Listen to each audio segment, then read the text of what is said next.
Olá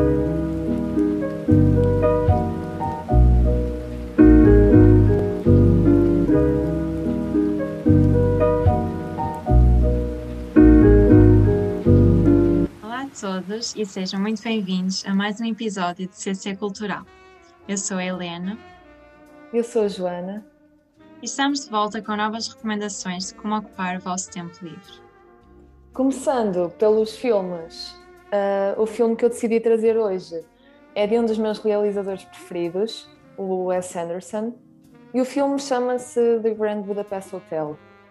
É um filme bastante conhecido e provavelmente o mais conhecido deste realizador, e se ainda não o viram, já devem ter com certeza ouvido falar dele. The Grand Budapest Hotel é um filme de comédia e crime que narra as aventuras de Gustavo Reis, um recepcionista num famoso hotel europeu nos anos 30, e Zero Mustafa, o bagageiro desse mesmo hotel, que se torna no seu amigo mais leal. Apesar da crise económica e instabilidade política da época, a história do filme desenrola-se com tranquilidade até à morte de Madame D, que é amiga e amante de Gustavo, e ao desaparecimento de um valioso quadro renascentista. Acusado injustamente de homicídio e roubo, Gustavo está decidido a provar a sua inocência, a limpar o seu nome e a salvar o hotel da ruína que se avizinha. E a ajudá-lo terá o jovem aprendiz que, depois de tudo, acaba por ser o seu maior confidente. Eu gosto imenso deste filme, não só pelo tom irónico e cómico característico dos filmes do Wes Anderson, mas principalmente pela sua cinematografia. A estética é indescritível, sempre com paletas de cor muito bonitas e tons pastel. Os planos são super simétricos e os shots são muito bem conseguidos. E é isso, recomendo muito a visualização deste filme e se o quiserem ver está disponível no HBO. Eu hoje gostava de recomendar The Farewell, uma tragédia barra comédia, que começa quando Billy, a personagem principal, que vive com os seus pais nos Estados Unidos, descobre que a sua avó foi diagnosticada com cancro em fase terminal e os médicos estimaram que teria apenas mais 3 meses de vida. Billy quer voltar imediatamente à China, o seu país natal, onde está a sua restante família, incluindo a avó, e é aqui que os pais a informam que a avó não sabe que está doente. Toda a família optou por não lhe contar. E como Billy é uma pessoa muito emotiva, os pais não querem que ela volte com eles para a China, pois a avó facilmente descobriria que algo estava errado.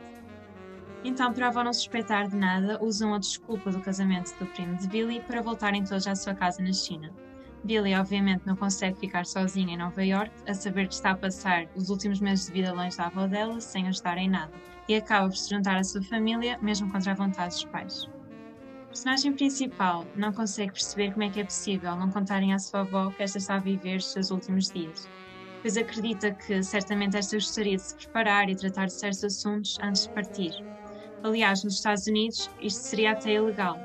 Contudo, muitas famílias chinesas optam por fazer, pois acreditam que, quando as pessoas sabem que têm cancro, acabam por morrer, não com a doença, mas sim com o medo. O tio dela refere até que essa é exatamente uma das grandes diferenças entre o Ocidente e o Oriente. No Ocidente, acreditamos que a vida de uma pessoa pertence apenas a ela mesma, enquanto que no Oriente, a vida de alguém faz parte de um todo, da família, da sociedade.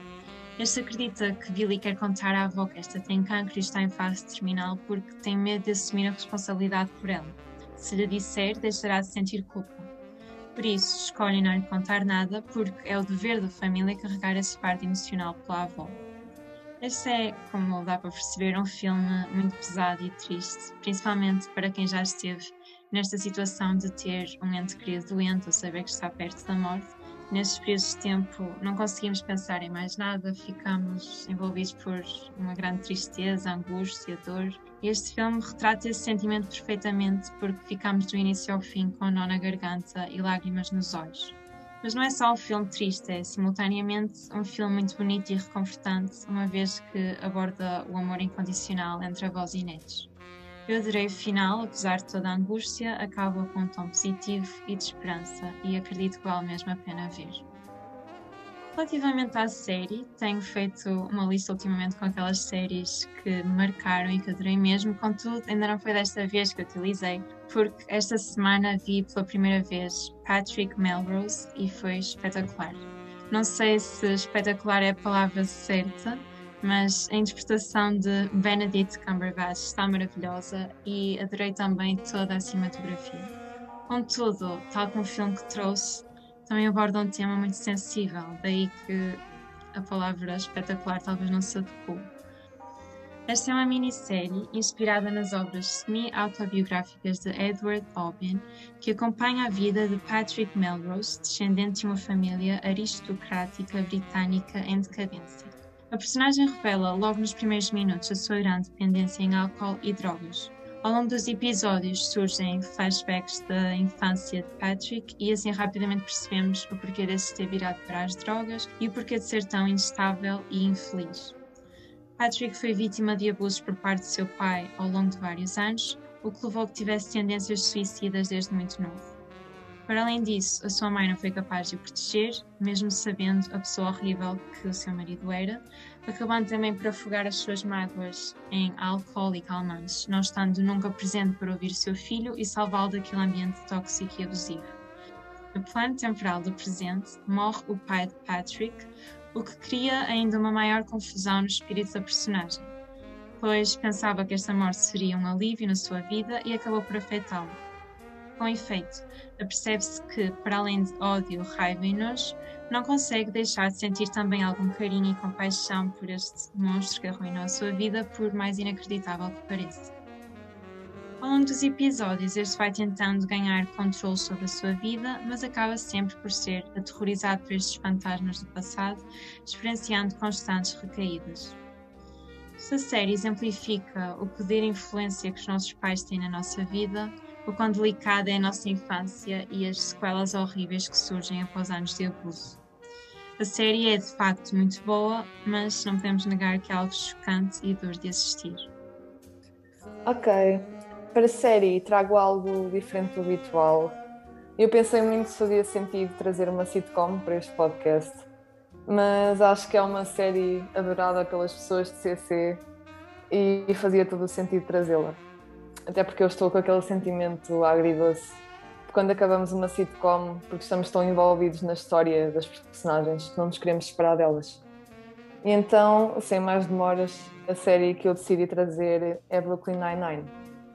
É uma sitcom de comédia policial que retrata o dia-a-dia de uma esquadra em Brooklyn, em Nova York, e das personagens que nela trabalham. A série gira em torno de Jake Peralta, um detetive imaturo, mas também talentoso, desta esquadra, que entra muitas vezes em conflito com o seu novo comandante, sério e severo, o capitão Raymond Holt. Mas retrata também o dia-a-dia dos seus colegas e as relações entre eles. Acho que é uma das sitcoms mais engraçadas que já vi, e apesar desta atmosfera cómica, abordam-se muitos assuntos importantes e atuais, como a violência policial, o racismo, o sexismo, etc.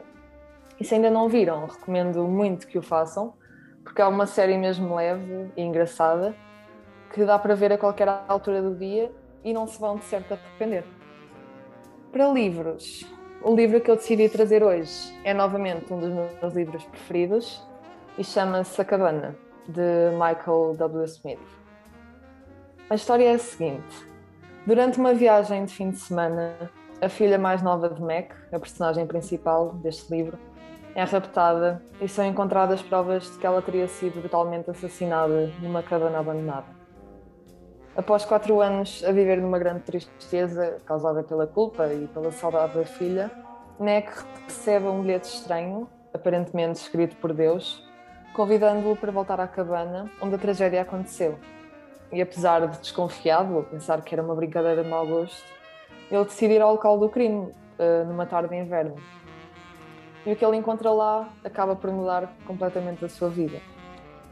E antes de mais, eu quero esclarecer que eu não sou propriamente uma pessoa religiosa e sou agnóstica, mas eu adorei este livro porque me deu uma perspectiva completamente diferente da que tinha anteriormente sobre a religião e me fez pensar de uma maneira diferente.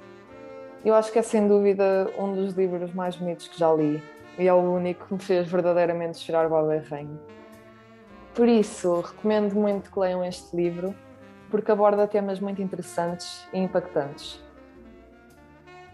Eu hoje gostava de falar do livro O Pintor Debaixo do Lava-Loiças, de Afonso Cruz. Esta história foi inspirada num caso verídico que aconteceu com os avós do autor, que tiveram em sua casa em 1940 um pintor refugiado escondido debaixo do seu lava-louças. O livro conta-nos então a história de Joseph Sors, desde que nasceu até o momento em que se despediu dos avós de Afonso Cruz, o autor. Joseph nasceu no final do século XIX no Império Austro-Húngaro, numa família humilde cujos pai e mãe trabalhavam como mordomo e empregada para um coronel bastante abastado, que os tratava como família e contribuiu generosamente para a educação de Joseph. Desde que Joseph nasceu, que os pais souberam que este era um artista, o que causava uma grande tristeza na sua mãe, pois sabia que ele viveria como se visse tudo pela primeira vez, e para ela não existia maior tristeza do que ter uma vida assim. O personagem principal passava a vida a desenhar, como ele dizia, riscava tudo o que via, isto é, sempre que olhava para um objeto, começava a imaginar como o desenharia. Este tinha 2 livros, o livro dos olhos abertos, onde só desenhava, tal como o título sugere, olhos abertos, e tinha também o livro dos olhos fechados, em que pedia às pessoas para fechar os olhos e preenchia então as páginas desse livro com desenhos de olhos fechados. Começamos então por conhecer como foi a infância de Joseph, como foi a sua primeira grande paixão. Mais tarde surge a Guerra Mundial, à qual a personagem se vê obrigada a juntar. Naturalmente, odiou ter de participar na guerra e o seu objetivo era conseguir sair de lá sem matar ninguém. Este acreditava que um homem só consegue sair vitorioso da guerra se não morrer e se não matar ninguém. Quando regressa da guerra, o seu grande amor, a sua vizinha, estava noivo, o que traz uma enorme tristeza para a sua vida, algo que ele descreve ao longo da obra como deixar de ver a luz no mundo, ver o mundo sem cor. Era como se estivesse doente dos olhos. Para tentar escapar essa dor, muda-se para Bratislava e, continuando deprimido e insatisfeito, foge impulsivamente para os Estados Unidos, esperançoso de voltar a ver cor. Sentindo-se culpado por ter abandonado a sua mãe em Bratislava, regressa à sua procura. Contudo, sendo judeu e com Hitler no poder, este local não é seguro, pelo que deve voltar de novo aos Estados Unidos. Pelo caminho, para em Lisboa e, ao ser descoberto pela polícia, é levado para uma casa de refugiados em Figueira da Foz. Aí consegue fugir e, por sorte, cruza-se com a família do autor, que lhe oferece ajuda e esconderijos debaixo do seu lava-louças. Gostei muito deste livro, especialmente pela escrita de Afonso Cruz, que faz umas comparações e metáforas únicas. E na parte de infância de Joseph faz também reflexões que só mesmo uma criança poderia fazer. Em suma, é um livro que reflete sobre a arte, sobre o amor, tristeza, guerra, vida e morte. Adorei este livro e, sem dúvida, que recomendo a toda a gente. Para álbum, hoje trouxe a Those Feelings Again, de Snow Allegra, o seu último álbum que saiu em 2019. As músicas têm uma vibe mesmo tranquila, o que talvez contraste um pouco com as lyrics em algumas músicas, mas em geral a voz da Snow é mesmo suave e as músicas deixam sempre tranquila e num bom mood. Eu tentei escolher uma música favorita deste álbum, o que é um pouco impossível. No entanto, se tivesse mesmo de responder, acho que diria Situationship. Sei que é mais conhecida, mas foi a partir dessa música que eu conheci este álbum maravilhoso. O álbum que eu decidi trazer hoje é um pouco também na vibe do que a Helena trouxe. Eu não pude deixar de trazer este álbum porque tenho ouvido on repeat ultimamente. Então, o álbum que eu trago hoje é o Sem Medo, da Kali Uchis, que é o último álbum que ela lançou, em 2020, e é o seu primeiro trabalho em que ela canta predominantemente em espanhol. Este álbum fala de um desgosto amoroso, mas de uma maneira muito própria e sonhadora, típica da Kali.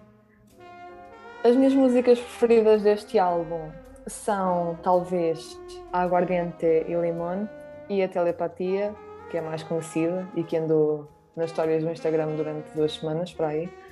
Mas, pronto, se ainda não ouviram este álbum, sinceramente, o que é que vocês andam a fazer da vossa vida?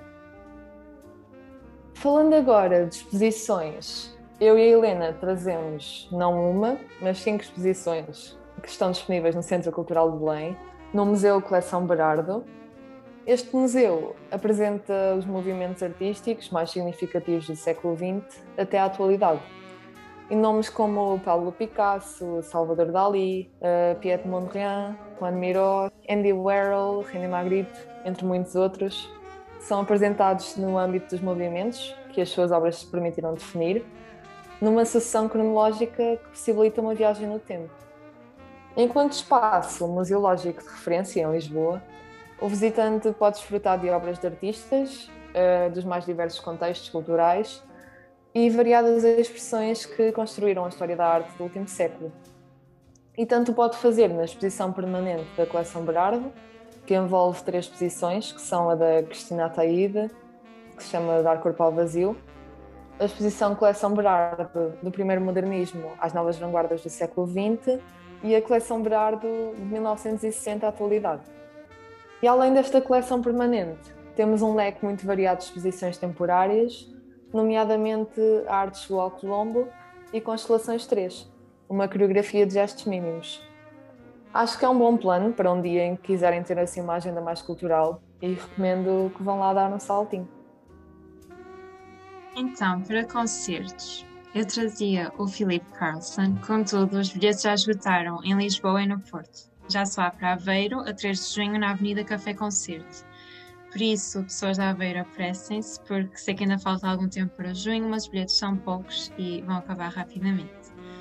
Além disso, gostava também de sugerir ver Fachada, que vai estar em Viseu, no Teatro Viriato, já este sábado, dia 8, e no Teatro de Circo, em Braga, a 29 de maio. E por hoje chegamos então ao fim de mais um episódio de CC Cultural. Obrigada por ouvirem, fiquem bem e até ao próximo episódio.